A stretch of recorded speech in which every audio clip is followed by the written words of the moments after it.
سبحان اللہ ہے اسلام ہمارے پاس. بولو اتنی تکلیف بھی. ایک انگریز سے کسی نے پوچھا تو مسلمان کیسے ہوا؟ لوگ کہتے تلوار سے اسلام پھیلا. نہیں، لوگ چلے وقت کی رفتار کے پیچھے پیچھے.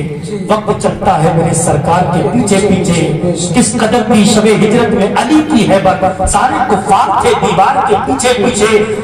حسن اخلاق سے دشمن کو بنایا اپنا. دین پھیلا نہیں تلوار کے پیچھے پیچھے. تلوار کا کوئی معاملہ ہی نہیں ہے. قرآن کہتا ہے اسلام میں دین میں کوئی زبردستی نہیں ہے. کسی پہ اگر کوئی زبردستی کلمہ پڑھوا لے تو مسلمان ہو گئی. یہ تو محبتوں کا معاملہ ہے، پیار کا معاملہ ہے. نبی کے دیوانوں، ایک انگریز سے کسی نے سوال کیا بھئی تو کیسے مسلمان ہو گیا کلمہ پڑھ کے؟ تو اس نے کہا میں نے ایک حدیث سنی نبی کی، صرف ایک حدیث سنی میں نے نبی کی، میں کلمہ پڑھ کے مسلمان ہو گیا. بولو سنا دی جائے تو حدیث ایک بات تھوڑا زور سے بولو سبحان اللہ. سبحان اللہ. کتنی حدیثیں سنتے ہیں؟ فجر بعد لے حدیث، عصر بعد لے حدیث، جمعے میں لے حدیث، ہر وقت حدیثیں سنتے ہیں لیکن سنتے ہی ہیں، عمل نہیں کرتے ہیں. اس نے کہا میں نے زندگی میں صرف ایک حدیث سنی اور اسی کو سن کے مسلمان ہو گیا. کہ وہ حدیث پاک کون سی ہے؟ انگریز اپنی زبان سے کہتا ہے میں نے ایک دن ایک عالم کو بیان کرتے سنا. ایک انسان روتا ہوا مسلمانوں کے نبی کے پاس پہنچا اور رو کے بولا یا رسول اللہ میرا بچہ گم ہو گیا اور میرا بچہ نہیں مل رہا. یا رسول اللہ میں بڑا پریشان ہوں. میرے نبی نے ارشاد فرمایا بیٹھ جاؤ. وہ بیٹھا بیٹھا رو رہا تھا. بچے کی محبت تھی، بچے کی ممتا بار بار اس کے سینے میں ابھر کے آ رہی تھی. آنکھوں سے آنسو بہ رہے تھے. اتنے میں ایک صحابی اور آئے، سلام کیا اور بیٹھ گئے. پوچھا یہ کیسے رو رہا ہے؟ کہا اس کا بچہ گم ہو گیا. وہ کھڑا ہوا یا رسول اللہ میرے ماں باپ آپ پہ قربان ہو جائیں، یہ رو رہا ہے نا، اس کا بچہ گم نہیں ہوا بلکہ اس کے بچے کو تو میں نے فلاں باغ میں اور بچوں کے ساتھ کھیلتے دیکھا. جب اس نے اتنا سنا تو فوراً کھڑا ہوا اور دوڑنے لگا. میرے مصطفیٰ کریم آقا نے ارشاد فرمایا ادھر آ. کہاں جا رہا ہے؟ یا رسول اللہ اپنے بچے سے ملنے جا رہا ہوں. 3 دن سے اپنے بچے کا چہرہ نہیں دیکھا، میرے کلیجہ پھٹنے کو ہے. میں دوڑ کے جاؤں اپنے بچے کو سینے سے لگا لوں، سکون مل جائے گا. میرے مصطفیٰ نے ارشاد فرمایا رک رک ٹھہر، ایک بات سنتا جا. وہ رک گیا. میرے نبی نے فرمایا جا بچے کے پاس تو چلا جا لیکن اپنے بچے کو بیٹا کہہ کے مت پکارنا. یا رسول اللہ وہ میرا بیٹا ہے، اسے بیٹا کہہ کے نہ پکاروں تو کیا کہوں گا؟ میرے نبی فرماتے نہیں نہیں، بیٹا کہہ کے مت پکارنا. اپنے گھر لے جائے تو کچھ بھی پیار کرنا لیکن وہاں پر بچوں کے سامنے اس کا نام لے کے پکارنا. اس صحابی نے ہاتھ جوڑ کے عرض کہا میرے ماں باپ آپ پر قربان یا رسول اللہ، اس کی وجہ کیا ہے؟ میرے نبی کی آنکھوں میں آنسو آ گئے. ارشاد فرمایا جیسے کہ میں نے سنا تیرا بچہ بچوں کے ساتھ کھیل رہا ہے، ہو سکتا ہے ان بچوں میں کوئی یتیم بچہ بھی کھیلتا ہو جس کا باپ انتقال کر گیا ہو، کوئی یتیم بچہ بھی کھیلتا ہو جس کا باپ انتقال کر گیا ہو. تو نے 3 دن سے اپنے بچے کو نہیں دیکھا لیکن جیسے تو اپنے بچے کو دیکھے گا تیرے بولنے میں پیار بہت ہوگا، تیرے بولنے میں مٹھاس بہت ہوگی، تیرے پکارنے میں پیار بہت ہوگا. تو اپنے بیٹے کو پکارے گا، کہیں ایسا نہ ہو تیرے پیار کو دیکھ کر کسی بچے یتیم کا کلیجہ پھٹ جائے اور وہ اپنے باپ کو یاد کرنے لگے، اپنی یتیمی پہ رونے لگے، اپنے باپ کو یاد کر کے رونے لگے. سن لے اگر تیری وجہ سے کسی یتیم کا کلیجہ پھٹ گیا، اگر تیری وجہ سے کسی یتیم کی آنکھوں میں آنسو آ گئے تو سن لے پھر تیری کوئی عبادت اللہ کی بارگاہ میں قبول نہیں ہوگی. کیونکہ اتنی تکلیف دینا بھی اسلام میں کسی کو جائز نہیں ہے. آج میری قوم کو ہوا کیا؟ دوسروں کو گالیاں دیتے ہو، چوراہے پر کھڑے ہو کر پتھر بازی تمہارے اندر، چوراہے پر کھڑے ہو کر گولیاں چل رہی ہے. ایک دوسرے کے سینے پر گولیاں مارنے والوں، ایک دوسرے کو گالیاں دینے والوں، ایک دوسرے کی عزتوں کے تماشے نکالنے والوں، ایک دوسرے کی عزتوں کے جنازے نکالنے والوں، اور جو نبی کا دامن نہیں چھوڑنا. اللہ فرماتا ہے یا ایھا الذین آمنوا آمنوا، اے ایمان والو ایمان لے آؤ. ایمان والے یہ ہوتے ہیں خود تو تکلیف میں رہتے ہیں لیکن کسی دوسرے کو کبھی تکلیف نہیں دیا کرتے. سبحان اللہ. سے کون محفوظ ہے؟ ہمارے ہاتھوں سے کون محفوظ ہے؟